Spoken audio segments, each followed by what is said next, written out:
We're live. Deal Champs is live. We're good. Everything's good. We're live. All right, we're live. Everything's good to go. Welcome to the Deal Champs podcast. We have another great episode. I'm your co-host, Strat Daddy. And then we got our two other amazing co-hosts.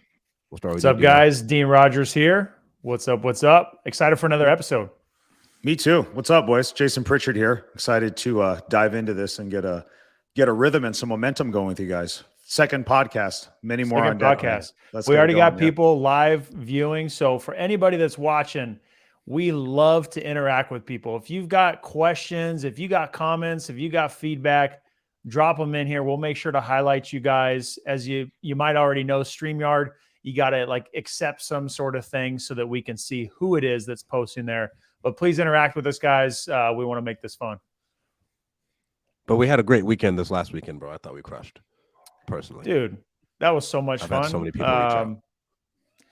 Yeah, a lot of good feedback. For those of you that don't know, we went to Los Angeles to go speak at the Deal Maker Summit, hosted by Alex Camacho and Will Wall. I think they did a phenomenal job. They got a lot of high-level people that were there. Will Wall was an incredible host, moderator of the entire thing. Other great speakers there, Max Jimenez. I mean, geez, there was a lot of really good, high quality people there and a lot of good networking. It was fun.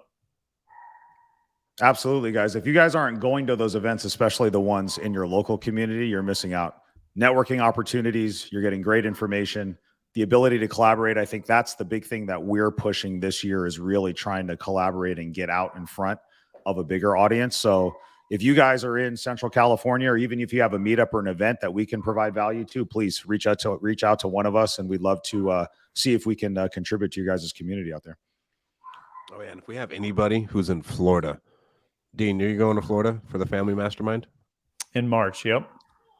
Let's try and knock out two birds with one stone, have Jason come out there with us and go speak at a meetup out in Florida. That's a good plan. Yeah. There you go. Yeah, there could be some people that we can interview out there. So if anybody's watching this live or on the replay, Deal Champs is all about highlighting people, the deals that they're doing, and we're making a tour out of it right now. If you're watching the early episodes, we're going around the nation, speaking at other meetups, just with the intent to connect with more people, to highlight more people, to create a bigger community of people. And dude, when you do that, it's so much fun. So that's what Deal Champs is all about. So whether you have a deal you want highlighted on Deal Champs, or you've got an incredible story and you could potentially be a guest that we interview, we'd love to connect with you. Also, if you have a meetup that has a good amount of people and we can come and add value, we can come and bring our passion, energy, and just create another great event, we would love to connect with you. So reach out to either one of us. This is going to be posted on YouTube, on Facebook, all over. So whichever platform you're watching this on, please reach out to us and we'd love to connect. Hell yeah. Hell yeah. Let me get this in a couple more groups, boys. All right.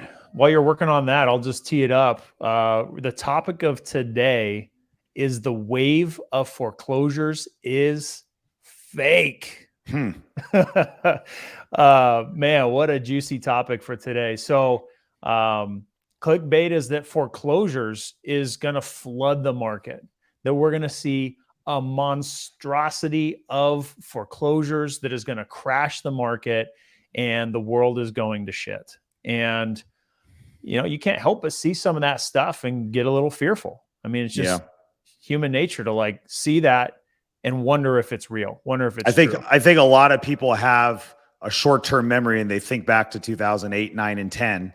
And we all realize that real estate and a lot of these markets are cyclical, right? So they see repeating patterns. But I think the topic that we're getting in today is important because it's going to show us that some of the things that we're experiencing in our current real estate market, there are some key differentiators between what happened in 2008, 9, 10 versus what's happening now, and how a lot of these headlines about foreclosures are more to get attention and eyeballs versus actually putting real data out there that we can use as investors. So I'm excited to talk about that.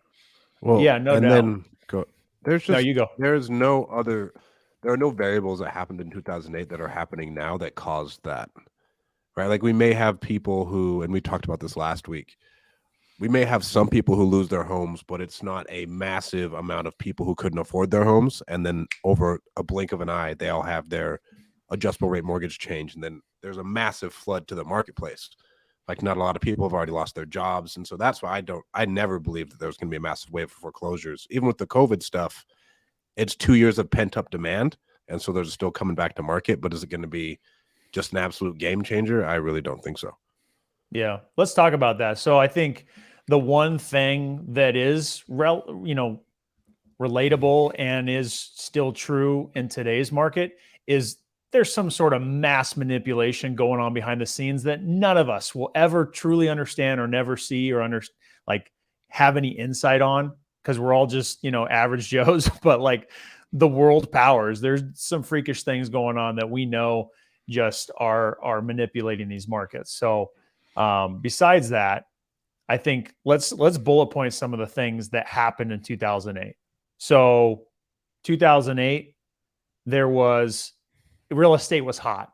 It was so hot, and they wanted to be so creative that they had all these liar loans. Like you could just have stated income and just say, yeah, I make this much money. I'm going to go buy 10 houses. Right. And so there was a lot of people that were buying all these properties that couldn't afford them, and all the subprime mortgages that basically were getting people in the door for basically little to no money out of pocket, but their interest rates would fly up and skyrocket and make it unaffordable. And it just created an insane amount of instability in the marketplace. And I think the big thing you hit on there, Dean, it's not just like lying on your financials, right? And making up the financials, but requiring like little, and most of the times no skin in the game, yeah. Right? Like 100%, like loans that cover 100% of your purchase price, right? Yeah. Where literally you just fill out a piece of paper, say I qualify for it, I have no money down, and that's it. And you look back at that, and I wasn't involved in the business back then, right? I didn't get started into 2014. Dean, I feel like you were maybe a year or two ahead of me. So I don't know that either of us kind of caught that rising tide that came up, or we weren't involved when things were going crazy in 5, 6, 7. But yeah. Just to think about like being able to do that and what's involved now with like having to get a loan, all the hoops that we have to jump through, and we're financially viable, dude. Like we've got all the finances, great credit, all these things. And we're doing some refinances right now, and it's like pulling teeth on some of these things, dude. Yeah. So to be able to just sign a document and get 100% funding, that's crazy to me. You got to get a rectal exam these days. Dude, it's crazy. Getting probed. Yeah. Getting straight up anal probed. Yeah. Rubbing their finger around it. Bro, with the 2000, I wish I got to see that, right? I think my biggest mistake in life is not being born in like 1985. Being able to take advantage of like that 2008 crash, because I think the dude who took most advantage of that was like Osborne and Armando. Right. Yeah. I mean, there was a lot of people that we all know now that their timing of it was really good. And here's one of the things that I think, dude, for the people that are out there that question, because I know a lot of people that are new and they question the timing of jumping in, and is now the right time, and should we wait until things crash? I've had those same thoughts that you've talked about, Strat, about, damn, I wish I was just involved in 2010. You know what I mean? We could have bought houses for 10 grand that are worth 300 grand now. Crazy. And 2010 is not coming back, guys. You know what I mean? And I think that's one thing that is unique about like our business model, is that you can make money, I genuinely believe, in any market. You just have to get good at finding deals that you can buy below market value. And that's true today. It was true back then. That 2010, that ship sailed, and it's not coming back to harbor, guys. So now we just have to figure out how we go. So that's it. It must be Brad. Somebody said. I know. I was about to say, that's got to be Brad. Said Wayne bought 200 What's doors up, Brad? in 1 year. I believe it, man. I believe it. And year. Just insane. I mean, like, what an opportunity. And if you knew what was happening at that time, like, good Lord, insane. But let's talk about stuff like Robert Kiyosaki. I mean, one of the OGs of the space. I mean, he owns a lot of real estate. He owns, a lot of different businesses. He's got crazy insight. Why is he posting on Facebook, on YouTube, and everywhere on the internet that it's going to be a monster crash. Why do you think he's doing that? Does he truly believe it, or is he trying for clickbait? Him and Grant Cardone, I think it's both a mixture. I think they believe it, and I think economically it makes sense after such a long up run. There has to be something to come down to like really crash. And before COVID, Sam Zell sold his entire portfolio. Not the entirety of it, but I mean, Sam Zell is the richest real estate person in the world. Yeah. And he offloaded a lot of it calling top. And a lot of people did right before COVID.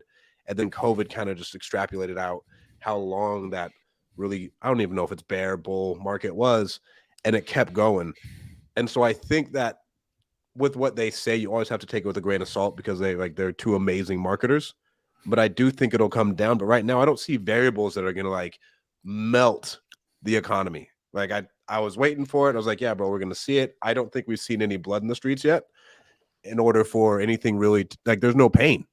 I don't see anything like they'd still have to keep raising rates for a while in order to get that type of outcome. Yeah, I think that the truth is somewhere in between. I think, there is an incentive for them to get the attention that comes with pushing this narrative that there's going to be this monster crash, right? And I think we're all smart enough to kind of see through that. I don't necessarily even blame them for that. And I also believe that if you zoom out on the real estate market and you look at cycles, the market is cyclical. Now it goes up and down for different reasons. And I think what we're getting into today is why the potential maybe crash or correction that we're going to see now is different than 2008 or 10.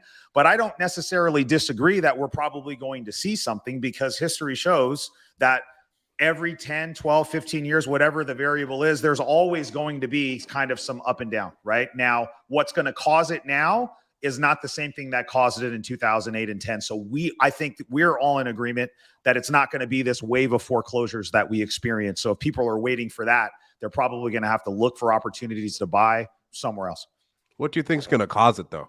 Because I just don't see anything causing like a downturn. Like there's still nothing in my eyes that says like the real estate, like just the overall markets are going to crash. I know the stock Here's market, the question that I have, and I don't have an answer to that question, and I wish I had a clear answer, and I don't. The thing for me is it comes to supply and demand. That's it, right? Yeah. So demand is definitely cooled, and that was cooled because the cost of buying something has gone up. Interest rates have gone up significantly, so obviously demand is cooled down. But if you look at our supply levels, right, even though supply has increased from where we were at in COVID, we only have, I think, in Fresno County, like 2.5 months worth of supply, something like that the last time I checked. And a balanced market is 6 months. So technically we're still in a seller's market. So the big question for me is the other shoe that has to drop is where the house is going to come from.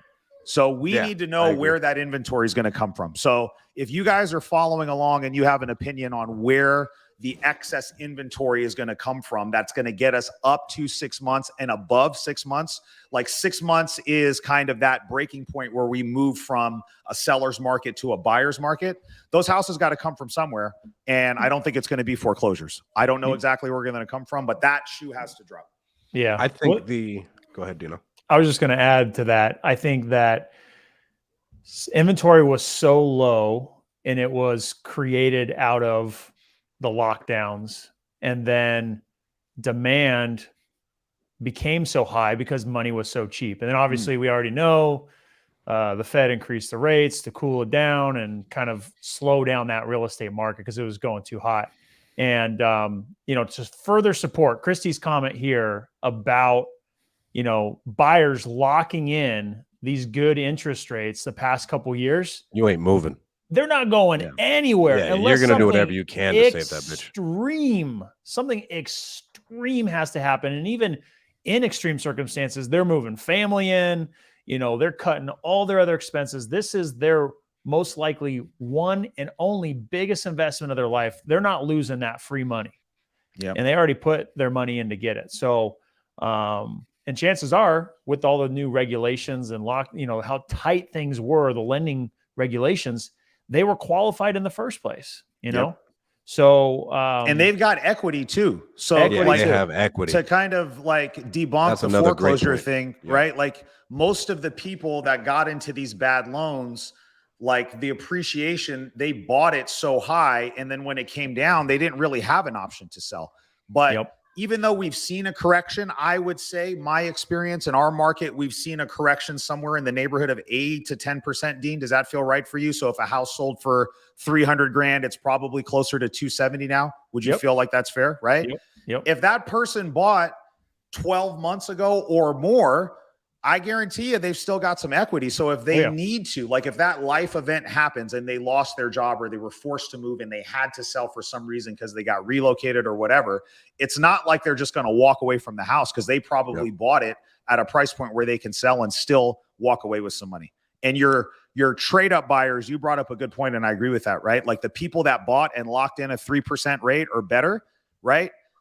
What's the likelihood that they're going to trade up to a house that's 500 square feet bigger because now the rate's at 6? So do they really want to spend $1,000 or $1,500 more a month for that extra bedroom or a little bit bigger lot or maybe a little bit nicer neighborhood? Probably not. So those people that typically buy and sell every 6 to 8 years, they're probably locked in until something else happens. So again, houses have to come from somewhere. I don't know exactly where they're going to come from. So it's not the typical trade up buyers and not foreclosures, I don't think.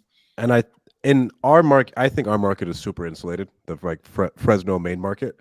But then so Salt Lake City, Halame just commented on this. He bought 18 houses in December, all creative finance, because people are bleeding everywhere.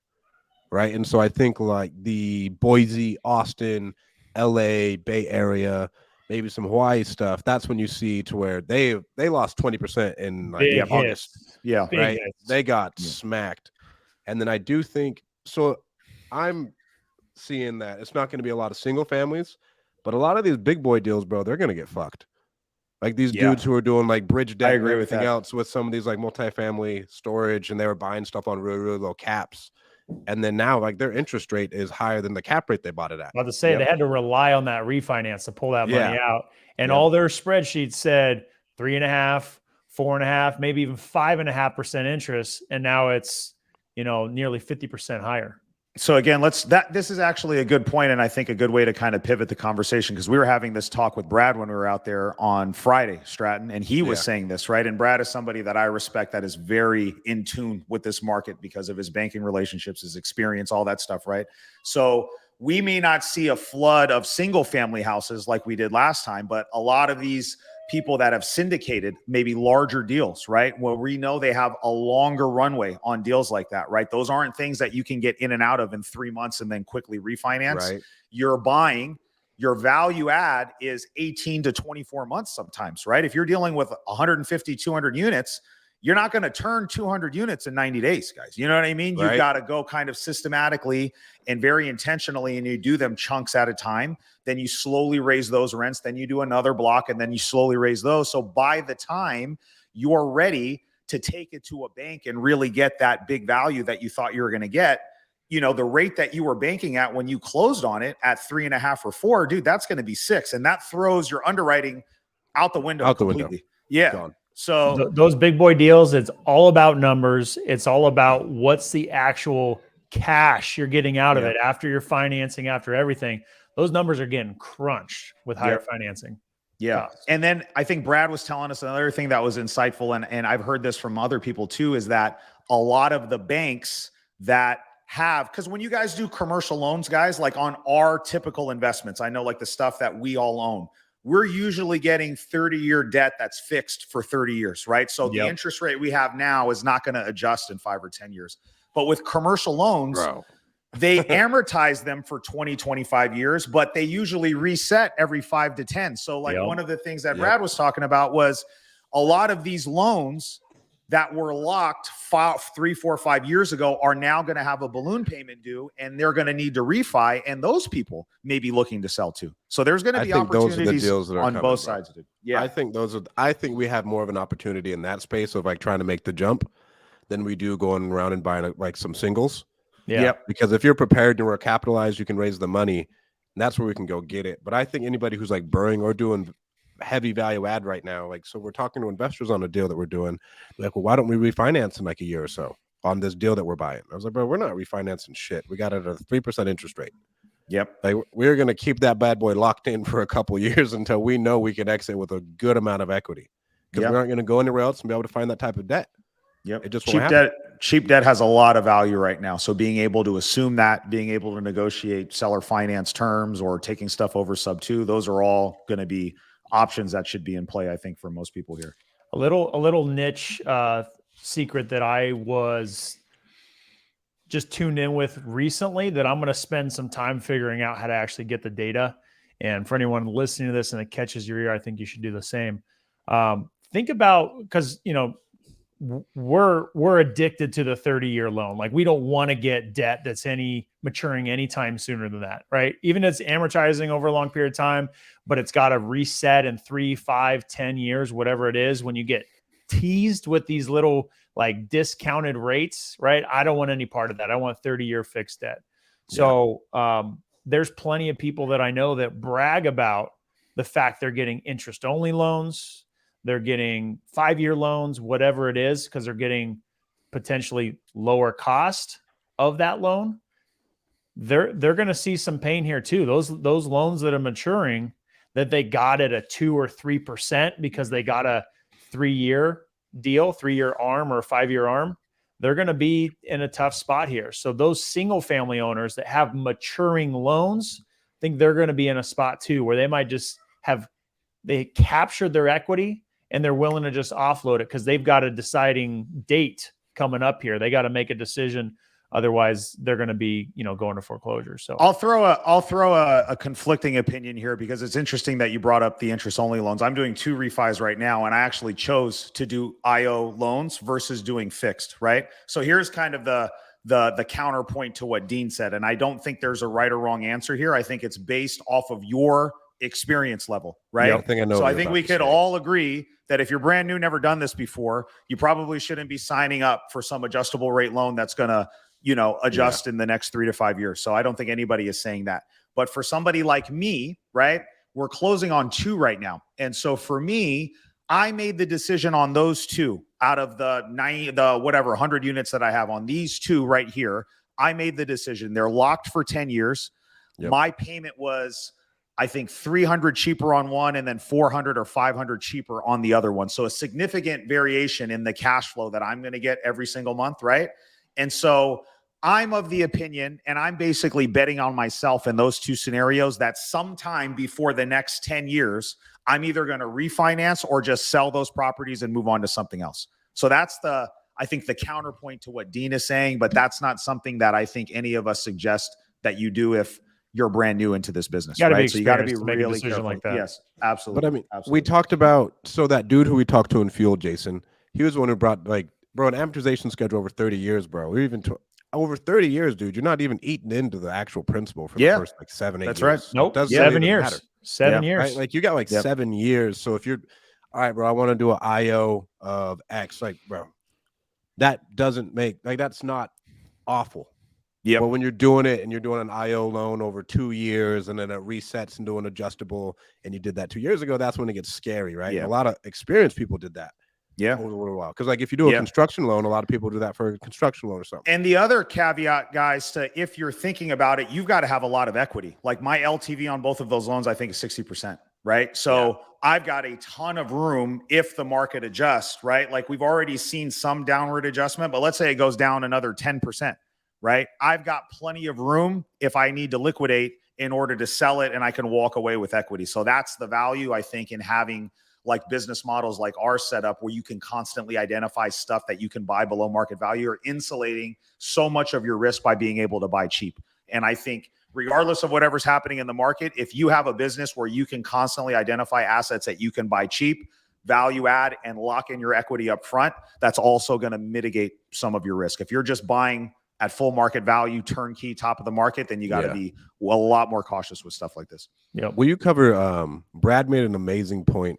And Dino, did you do your hair before you hopped on? I got to hit this question. It asked about curls. Do the curls. You have to hit the bands before we get on. I thought he was talking about the curls with the bands. I thought he was talking about this. Yeah. No. He's talking about the curls, doing the bands. Oh, the bands. So I got a good story about that. I got to share it. So we got the new baby here, 4 kids now. A little harder to get to the gym. So I said, you know what? I'm not going to take today off. I went to the garage.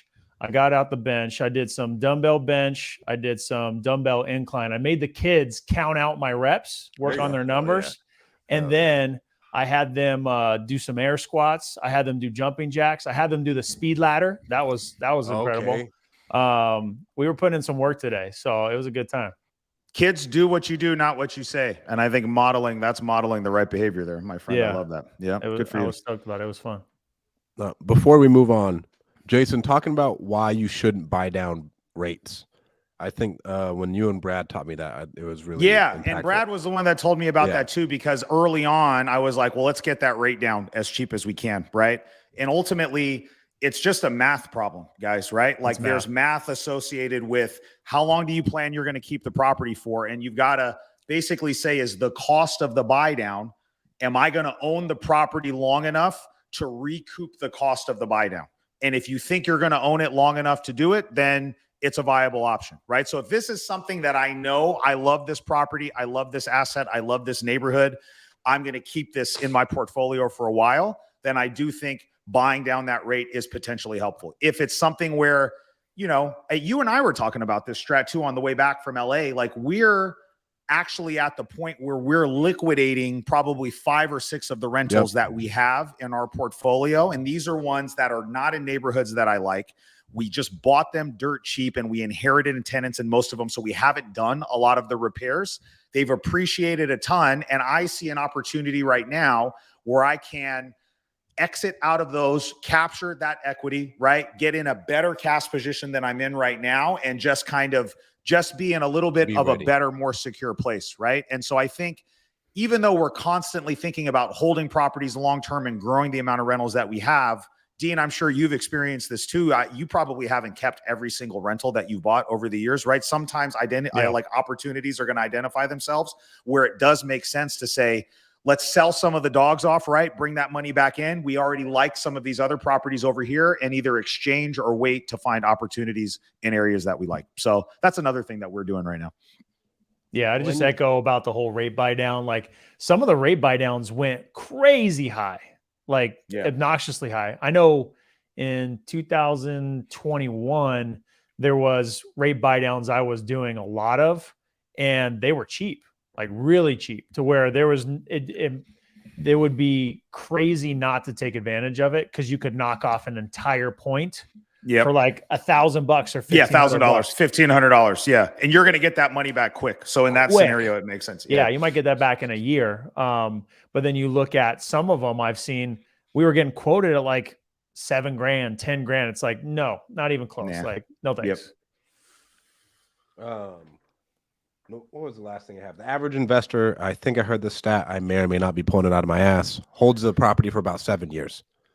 Like generally, and I think I got this from you and Brad too. Which like is you're not going to hold these houses. The banks have those loans set up for the mortgages to be front loaded in that first 7 years. Exactly. The average person sells in 7 years. It's no coincidence. Because when you're in it, bro, you're always actively trying to level up, right? Like it's not like the people who we know where we're trying to get at, they aren't really trying to hold that portfolio unless they stick to it, right? They're generally going to try and move up into some bigger stuff, some better stuff, and you're still moving parts, like Jason said. And then you still have to look at your return on equity. I think is another good thing. Like, okay, I have all this equity locked up. Do I have a better vehicle I can put that in where I'm going to get a better overall return? The way I view it, guys, right, is I take, like, once you start accumulating a decent amount of rental properties, I look at it as you have all of these kind of knobs and dials that you can tweak in order to really maximize the value, right? We can increase rents, we can refinance and bring our payments down, we can pass some expenses over to our tenants. There's all this different things that we do. We can exit from the properties, right? So I believe in never becoming emotionally attached to anything that we own, right? And just looking at it first from like a financial and a numbers basis, right? And realizing like, what's the best thing for me to do right now for my business, for my personal life, all of those things, and then make the decision from there, not because I love a property or I hate it, right? And it's very easy, especially if you're tracking the numbers, to see which ones are performing and which ones are not. So the main like common point between the ones that we're selling is that like they're all kind of not really performing great, and we've got a lot of big capital expenses coming up around the corner. You know what I mean? So do I want to go in, if I lose one of those tenants, have to dump 30, 40 grand into it, I've got it at a decent rate right now, but as soon as I put that 40K into that house, it's stuck there. It's dead. Because I don't want to go refinance, right? And then refinance a loan that's at 4 or 5 and do it at a 7. So I feel like, hey, it's better to just get some of that equity and do it. Christy was saying, I'm with you. I've got that gain. She's got one that's gained a ton of equity, and I'm contemplating on selling it, just trying to figure out the best use of the equity. So the thing you need to figure out, Christy, is what's the opportunity cost of leaving that money in the property versus what can I do with it once I get it out of the property? So if you know and you're confident that you can free up, let's call it 100K in equity from whatever that property is, and you can turn that 100K into 2 or 3 more units, then that's a good use of that money. If that money is just going to sit there and you're going to spend it or you're not going to do anything, then maybe not. So you have to think about what you're going to do with the equity once you cash out and sell it. Yeah, same concept. We were talking about people leveling up every 7 years to get to a new personal residence. You could do the same thing with your investment property. So like you were saying, Jason, maybe it's in that single family residence. You could take 100K of equity out. Maybe the property was worth in Central California a couple $100,000. Well, now maybe you can go buy a $400,000 or $500,000 property that's got multiple units, and now you're leveling up. You're increasing your cash flow. So that could be a possibility. And it looks like Chrissy's looking at potentially some multi-units. So yeah, we are projecting about 500K out after taxes, after everything's all said and done, somewhere around that number. And then that can be used as a potential down payment on one of these larger properties that we were talking about earlier, right? So kind of seeing and forecasting like what's going to happen and then making a decision. And once you guys make a decision, you just have to be in and you're all in and you realize like you're going to live with it one way or another. But I think we all think that there's going to be opportunities with some of these big ones. So I want to be in a position where if we need to put a down payment, a sizable one down to secure like a larger asset, that we have that capital available to do it. So that's what we're thinking. So I got a juicy headline for you guys. Okay. Juicy headline. Foreclosure activity doubles annually in 2022. So for some reason, the years are cut off on the bottom there. But I think that last bar there is 2022. Yeah. And obviously we're starting 2023. And then the peak right there, that's really the big difference, guys, right? Is looking at that number versus the peak, because that's really where we're going to see why I think this market is different than what we experienced in 2009 and 10. What I find hilarious about this headline is if you actually understand real estate and what was happening on the ground in the trenches, foreclosures were basically stopped. They were gone. They were gone. Non-existent. There was a moratorium on evictions. Foreclosures were basically completely shut down, and forbearances, basically forgiving your delinquent payments now and having you pay them later, were being shelled out to everybody. So sure, yeah, no kidding. No wonder we saw such historically low foreclosures over the past couple of years, and it pales in comparison if you look back to 2008, 2009. I mean, look how monstrous those numbers are. 2.8 million foreclosures in a single year compared to 2022 being 324. So yeah, we're looking at like an 8 or 9x increase over where we're at now to get to the levels of then, right? And I don't know what could possibly happen that could cause, to cause us to see an almost 10x increase in the current level of foreclosures that we're seeing now. So I think that's a good way to kind of put a bow on this conversation, because it's just in the numbers, guys. Headlines, catchy headlines always garner attention, but you can manipulate this data to say whatever it is that you want. So always take a deeper dive and always question the source. Always look to see where that information is coming from.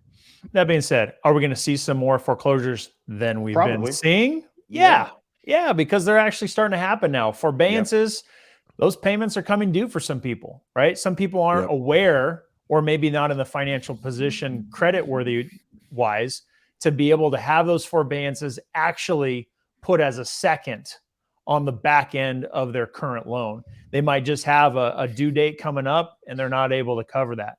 Or they got themselves caught up, just like foreclosures happened in the first place. And now foreclosures are happening. So I think that we'll see a little bit more. I've seen here and there some foreclosure deals that we've personally closed ourselves, right? Same. That we've helped someone through a situation, and because there's more activity, and I've seen other people post about deals that they're getting too. But is there a wave? I don't know. I think it's fake news. I don't see a complete flood and market crash type of flood of foreclosures. Me neither. I agree. I think you should be ready and understand how to take advantage of these opportunities, right? But don't put all your eggs in the foreclosure basket. I think what's different now than what happened before is that you're going to have to learn how to navigate multiple types of situations in order to really be a successful investor in this type of market, right? You're going to need to navigate probate, foreclosure, eviction, right? All of these different things, guys. You've got to be well versed in all of those, and all those things require different skill sets.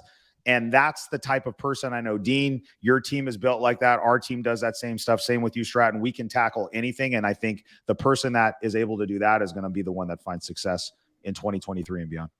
I'm calling for more short sales because I think the forbearances made sub 2 really hard. Because like these forbearances are like 2 years stacked up. Yeah. And so, yeah, you have a little bit of equity, but some of these houses are like a couple $100,000 behind. I also don't think the banks want to see like a ton of foreclosures again either. I don't think government wants to see. I don't think anybody wants a replay of 2000. You talking earlier, Dean, about the powers that be kind of behind the scenes, right? I don't think anybody has an incentive to want to see like 3 million foreclosures happening again, dude. I think that's bad look politically. It's a bad look for everybody. Like I think for a lot of different reasons, there's going to be some type of backstop on that before it gets out of control. Yep. Last topic that we'll hit from a headline standpoint before we transition to the deal that was submitted for the Deal Champs podcast, someone that we're going to be highlighting today and bringing from backstage pretty soon here. Next headline is Redfin CEO Glenn Kelman calls housing market stronger than anyone could have hoped for January. So literally the exact opposite of the first headline. I mean, the whole other end of the spectrum. Right? Dude. Yeah, that's crazy. Yeah. Yeah. I mean, just echoing that headline, we talked about it last week. I've seen literally January kick off with more seller demand. Not necessarily that they're selling so much lower because the market's crashing. No, there's more actual interest in selling now. Things have changed. They've gotten through the holidays. They're ready to just get rid of this property that they've been dealing with the past couple of years, and the market's been weird. The world's been weird. I'm ready to sell, right? So I've seen an uptick on seller demand to sell and an uptick on buyer demand to sell because of the optimism of the market. So I think seeing a comment like that from Redfin CEO who's got all this data, I think is further supporting optimism for the market. I would agree. I feel like there is kind of this narrative that's switching a little bit, right? And that's picking up a little bit momentum. And so it's a little bit more positive. Now, does the CEO of Redfin have an incentive to try to push something that like creates a little bit more buzz and growth? I think yes, right? So again, guys, like you want to take all of these things with a grain of salt. And I think a lot of it is going to be dependent on your market. I think he's referring to national data that they're tracking, right? But real estate investing is local business, right? And so what's happening in our market, Central California, is going to be different than what's happening in San Diego or Los Angeles or San Francisco, right? So we've got to know and be aware of that first. But I agree with Dean. Like my experience, like boots on the ground, our real world activity is we have had 3 offers come in the last week and a half on properties that have been sitting for like the last 6 weeks, showing activities up, calls are up, buyer demand on the investing side on our wholesale deals are up. I mean, we sent a deal out last week that we assigned for $15,000 above what we were asking for it. And it went like that, dude. And that felt like a year ago, Dean. I know you guys are wholesaling more deals than anybody else, but like the response that I got and the offers that we got felt like, okay, now the investor buyers are now starting to come off the sidelines a little bit too. So I feel it on both sides, man. I truly think the dude's talking his book. It's better than what we thought it would be a year ago. But can you trust the CEO of a publicly traded company whose vested interest is for things to go well? No. It's very jaded.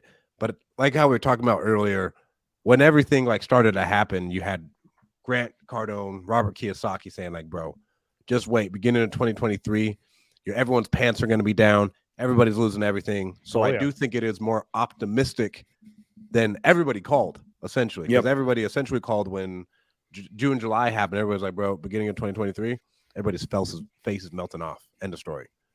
And so I do think it is a little bit more positive. I was reading a little bit today where they said they were going to start tapering on the rates. And I think everybody's just come to the terms that these things are going to keep going up or they're going to be here. And so it's just like, if they keep going up, market sentiment is like, bro, get in while you can. Yeah. And if they go down, get in even faster. Rates are going to be the biggest drivers right now, because I do feel like supply is going to kind of stay kind of where we're at. So if we don't see movement on the supply side, rates up, rates down, I think is going to be a driver on demand. And if we see some stabilization where the rates are, I think it creates kind of this new normal and a reset for buyers, right? That we saw it go from 3 to 7 in like 6 months or 9 months or whatever it is. So there's always going to be sticker shock when something like that happens, right? I think inherently people are going to go back, right? And they need some time to process that. And now once we see it moving in the other direction and stabilizing, maybe there's this sense of, okay, this might be 6 might be the new normal. Maybe we're lucky if we catch it with a high 5s or something like that. So now's our opportunity to do it.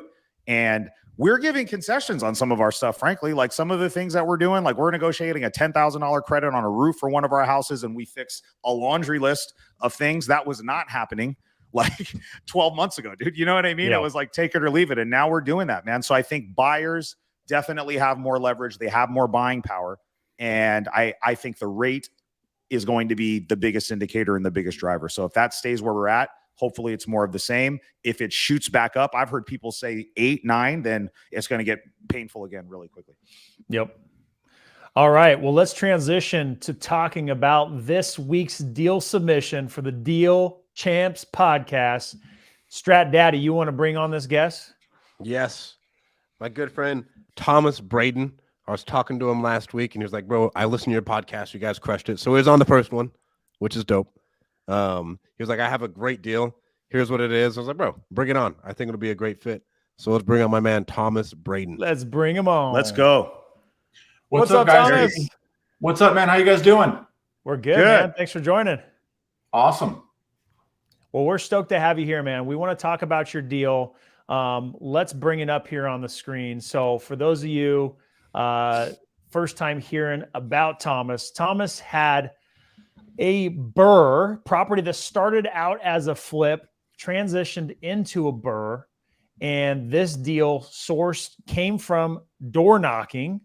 Property was located in Clovis, California, and the deal breakdown was he bought it for $137,000, rehabbed $85,000. It appraised at $385,000. That's a monster number. Jeez. Got a refinance loan at $286,500. He cashed out $86,000 tax-free.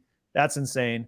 Rents the property for $2,250 with a mortgage payment of $1,778. So pulled out $86,000 cash. Damn. Tax-free. Damn, dude. And cash flow. You're a monster, dude. Good for you, bro. That's awesome. And it's cash flowing like crazy, because that doesn't happen all the time. When you get crazy and you pull all the cash out, sometimes it throws off your cash flow number, right? And that's happened to me where I've gotten greedy, dude. So you were able to max this out and still get really good rents. That probably has to do, I see it's in Clovis, so I'm assuming it's in a good area, and I'll let you get into it, man. But that's an impressive deal. Good for you, Thomas. So Thomas, I'll save the story for you, man. I read all the notes and I got the cliff notes here, but let's let you kick it off. Tell us about the story, man. How'd this whole thing go down? Okay, cool. Yeah, so there was a house in the neighborhood, and it was distressed property. We went and knocked on the lady's door and started talking to her, and she was very stubborn, wanted $175,000 for the deal, and even at that number, it was still a good number. And came in, checked out the house, and so we started checking out the house. It needed a lot of work. It had the original shake roof. You could see through the roof. You could see outside. The rain was coming in. Drywall was bad. Kitchen was bad. We opened the one bathroom door, and the whole ceiling was just on the ground. What? And so, the drywall, the insulation, everything was on the ground from how bad the rain was coming through the roof. Dang. And so, I went to the office, got a purchase agreement, filled it out, and had her sign it. So we locked up the deal. right there that same night. And then came over the next day, did some more inspections on it, and started talking to her. And the problem we ran into was this older lady didn't have no internet, no smartphone, didn't have nowhere to go. So we kind of just started talking to her, figuring out what we could do to make it happen. So we're like, hey, we'll find you an apartment. You can rent an apartment. You got great income from where you retired from. And so we helped her navigate that whole area of finding a rental, getting into the rental and all that cool stuff.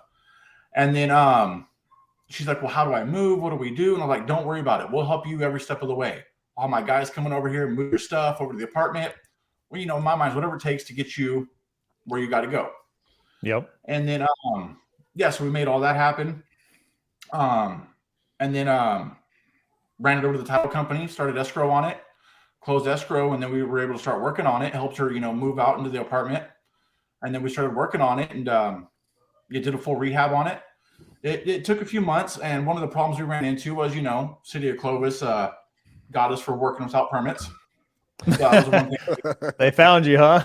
Man, we never do that. We never ever try to do anything. You'd like never that. do that, right? Never. So we went and got plans, permits, after the fact, and Yeah. we made it happen. And then we were doing the deal. I was like, hey, this would be a good deal if we could just hold on to it. And I had a buddy that wanted to buy it initially. And they lived a few doors down, and they were renters, and they were going to the landlord wanted them out because they were in the peak of the market, in 21, and they wanted to sell the house. So they had nowhere to go. I was like, hey, look, I'll sell you this house, no big deal. Well, the problem was that something we found out is they moved in before they were able to get the loan finalized. So once the mortgage company found out they moved in, they denied the loan. Yep. Done. And then so once they denied the loan, they couldn't go get another one. So I was like, hey, this is what we'll do. I didn't know that. Yeah, something we just found out on this one. And I've never done a BRRRR. I never did a cash out refinance. So I actually hit up Jason a while back. I was like, hey, who are you using to do cash outs with? He shot me over a lady's number. She did the cash out for me. And Who'd you use? That's how Kelly at Finance of America. Nice. Yeah. Solid. Yeah, and at the time, this was back in the middle of 21. She gave me a solid number, 5.1 interest. It's great. And that's why your payment works the way that it does, dude. Right? Like that same math doesn't work with a 7 in front of the interest rate. You know what I mean? No. Yeah. Yep. And we'll kind of touch on something you talked about because they gave us the options to buy down the rate, and I could have done a 75% cash out, a 70%, and then there was 3 different options of buying down the rate. Well, I was looking at it as this is short term for me. These people are going to be buying the house from me here. Once I could get them in, they could get approved for a mortgage. Well, I'm not holding on to it for long term. So I didn't want to buy down the rate. I wanted as much cash out of the deal as possible. And then I knew the rent would cover all of that. And so, I opted not to buy down the rate and just took it at 75% loan to value and pulled out the $86,000 on it. Damn, dude. And so then the plan is then potentially eventually to sell it, and it appraised for 385 and your loan balance is like 285 or 286. So you're going to hit on it on the refinance, and you're going to double dip on the end. Selling costs, he's got another 70 to 80 grand waiting for him. If you already know the guy, you're probably not going to, there's no commissions. And I wouldn't think, right? Like, unless you need somebody to help you with the paperwork, but you're going to save on commissions because you're just going to sell it to them outright. So you just have closing costs on title and escrow. So dude, you're going to crush on this one. This is a monster deal. Good for you. There was a house in the neighborhood a few months ago that just sold for $420. Bro. Yeah. Hey, quit bragging, bro. Quit bragging. Let's go. You know what? Let me ask you a couple of things, Thomas, because I feel like everybody has a competitive advantage, right? Even we don't necessarily believe that when we're first starting, but I genuinely believe we have these things that we are all good at that is unique to you, right? And I know and I'm familiar with your backstory, but I think you come in with a prior construction background. You've worked with a lot of investors in town. So why don't you talk to the audience about like how your competitive advantage and maybe the construction background, being able to pencil numbers, maybe able to get things done cheaper than even guys like Dean and myself could do, right? Well, how is that helpful for you going in and looking at a deal like this? It's very beneficial, with me owning a construction company, and we do a lot of rehabs for a lot of investors. I'm able to get jobs done for a lot cheaper than your average investor. So I'm also able to come in and grab a deal for a little bit more than you would pay on it or anybody else, because I could get the rehab down a lot lower. He just didn't do it on this one. He just got it way lower. Yeah, you just got it lower, and you can get it done cheaper, bro. You did double dipped. Yeah, no, it worked out really good. And then and so have working with a lot of investors over the last 10 or 15 years. Like you guys talk about them a lot. Working with Osborne and being in their office, I've learned a lot. And so to be able to come out here on these deals and navigate them and figure out how to do this or that on making a deal happen or take down a deal, it's very cool to be able to know how to do all that. And so, it worked out really well. That's awesome, man. I want to highlight something about this deal that you kind of flew over, but I think people really, really need to hear this. I think what helped you get this deal was you found out what was the biggest pain point. What was the biggest objection in getting this deal across the finish line, right? You already had a motivated seller. You already had a distressed property where you could come in and add a lot of value, and you were able to provide a service to help this seller. There was a need for what you can do, but most people would fall short by not going the extra mile to find the apartment, to help with moving. That's the stuff you got to do to get some of these deals done. You got to go the extra mile. So want to give you some kudos for that, man, because I think a lot of people will fall short and wonder why they're not getting deals done is because they're not finding the problem in the first place. They're not asking good enough questions. They're not getting curious enough to find out really what their motivation to sell the property is. And then 2, actually figuring out how to solve that problem for them to get the deal across the finish line. So props to you, man. Hell yeah, dude. And after hearing Pace talk about it, find the bunnies. Find the bunnies. You can find somebody's problem. And I found this lady's bunnies, and I didn't even know that was a thing. I got in there talking to her and, just kind of finding out her situation, her problem. And her comment to me was like, I thought I was going to die in this distressed house. And now she's living in a nice one-bedroom apartment. She's living healthy now because she's living in a nicer house. What a good story. It worked out. Just, finding the lady's bunnies. The other thing that I like too, it's like where you're at now, right? It's easy for us to all pat you on the back and feel good. And you should feel great about this deal, right? Because there was a lot of moving parts and pieces, but I also like how you navigated the exit strategy at the end, right? And people need to understand, dude, that it's one thing for us to talk about Thomas crushing it and pulling 86,000 and then selling it and making another pop of money on the end. But I'm sure you probably weren't sleeping easy when you thought that you had it sold and then the people moved in and then the loan went out the window and you're like, shit, dude, like, what am I going to do now? Right. How did you fund the deal first? Let's talk about that. Like, where did the money come from? Was it like a short-term hard money lender, or how did you get the money to do it? I have a private lender that I was able to call on. Perfect. And so I've used them on a few others in the past. I've known them for a long time. So I'm able to make a phone call and ask if they've got the money available. I run the deal by them, and they'll fund my deals. Yeah. And so I'm able to pull the private money, and then that's where the money's coming from. And then so when the deal went sideways real quick and they couldn't close on the deal, so then I'm glad it happened because I was able to navigate how to do a cash out refinance, because that was something I never did before. So then I started doing research, calling a lot of people like, hey, can you do this? With me and my whole life, I've been a 1099 independent contractor. I can't qualify for a mortgage. So then I found out about the DSCR loan and how all that worked and how the property, the asset, will qualify for the loan. And I didn't have to. I just had to have a good enough credit score, and then the asset would, qualify for the mortgage. And then, thank you for you sharing the contact on, the Kelly at Finance of America to get such a great deal.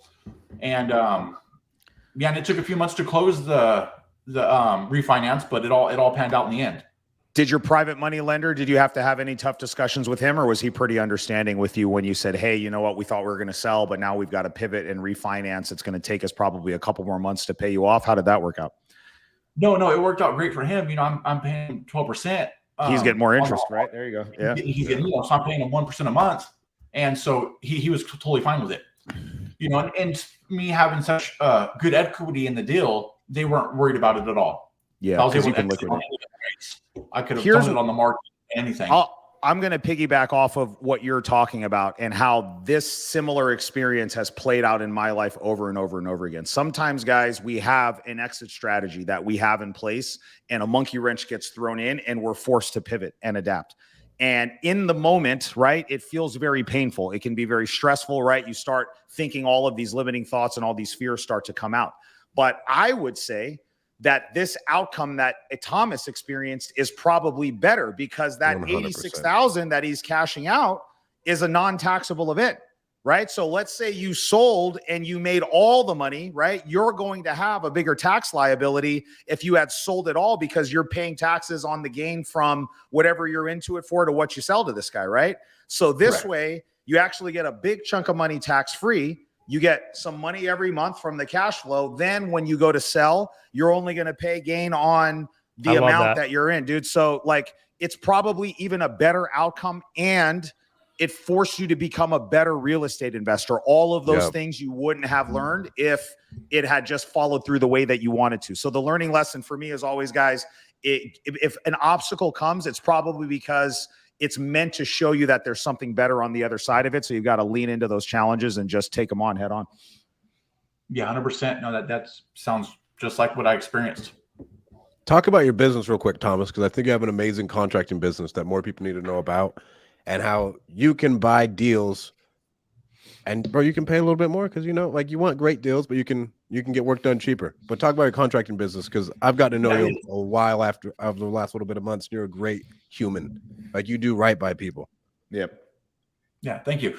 So I own Braden Construction Company. I'm a general contractor.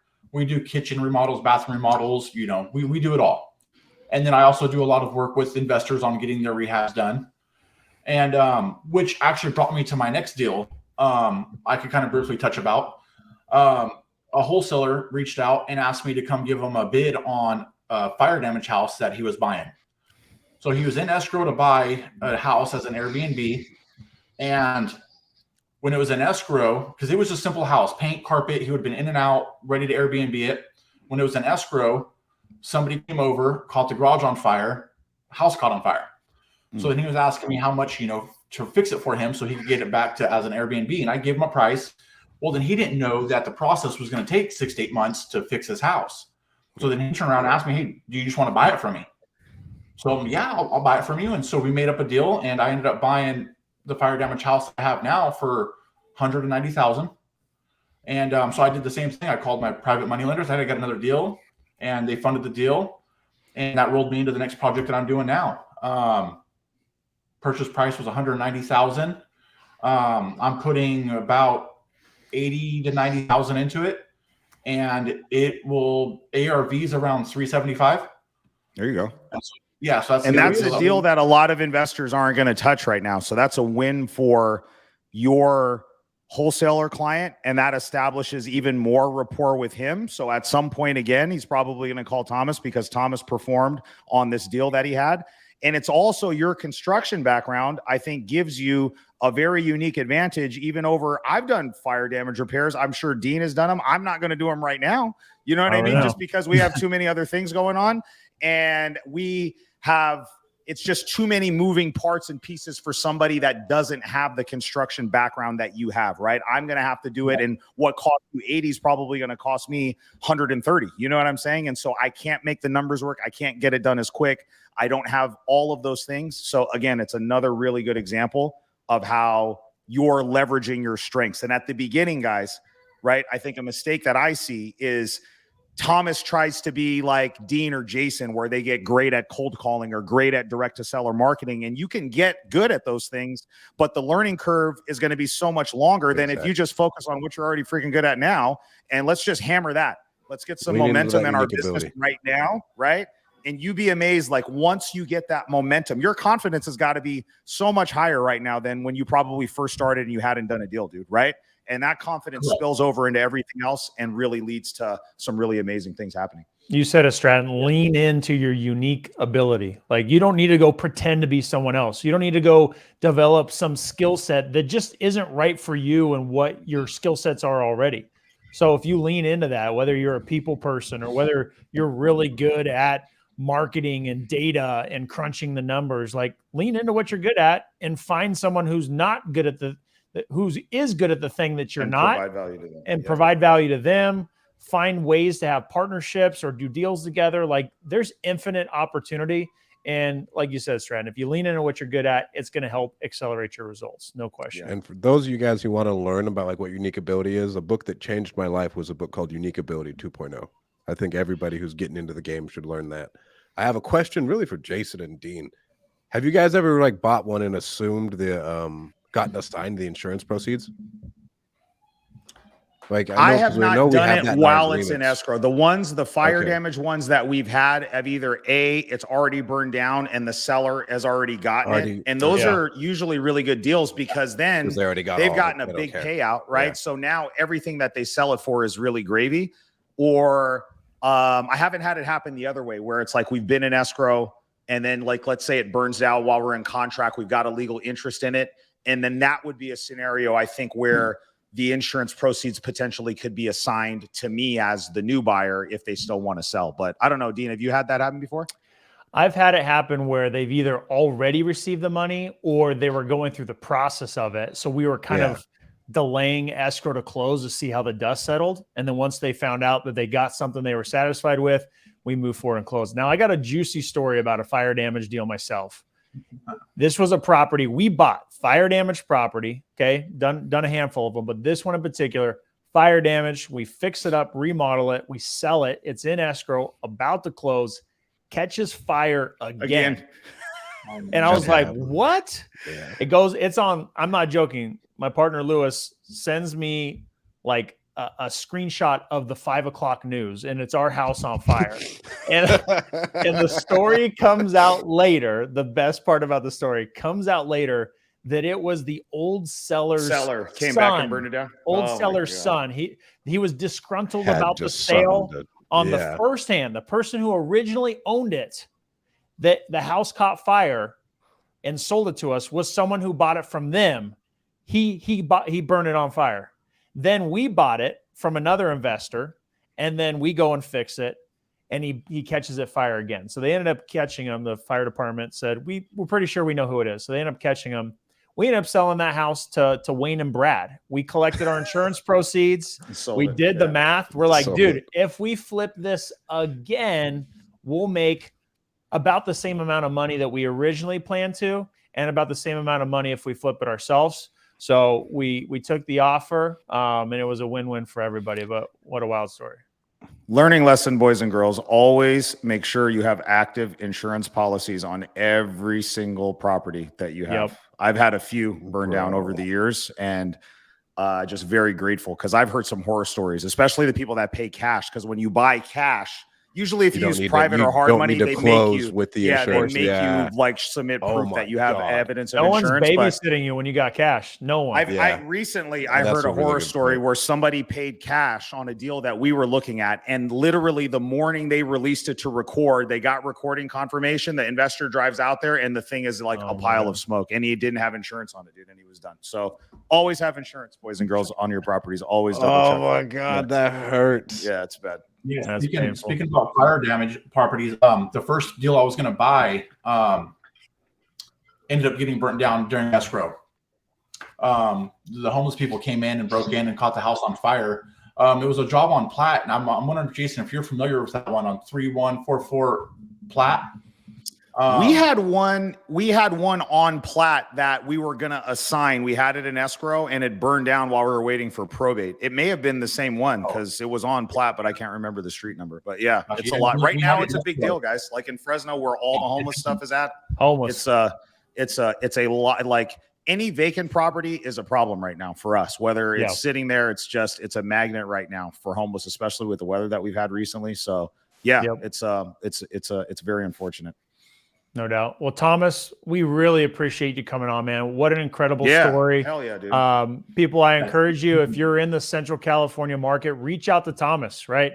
Thomas has got some unique abilities and skills. You should definitely reach out to Thomas. Now, if anybody listening, where can we find out more about you, Thomas?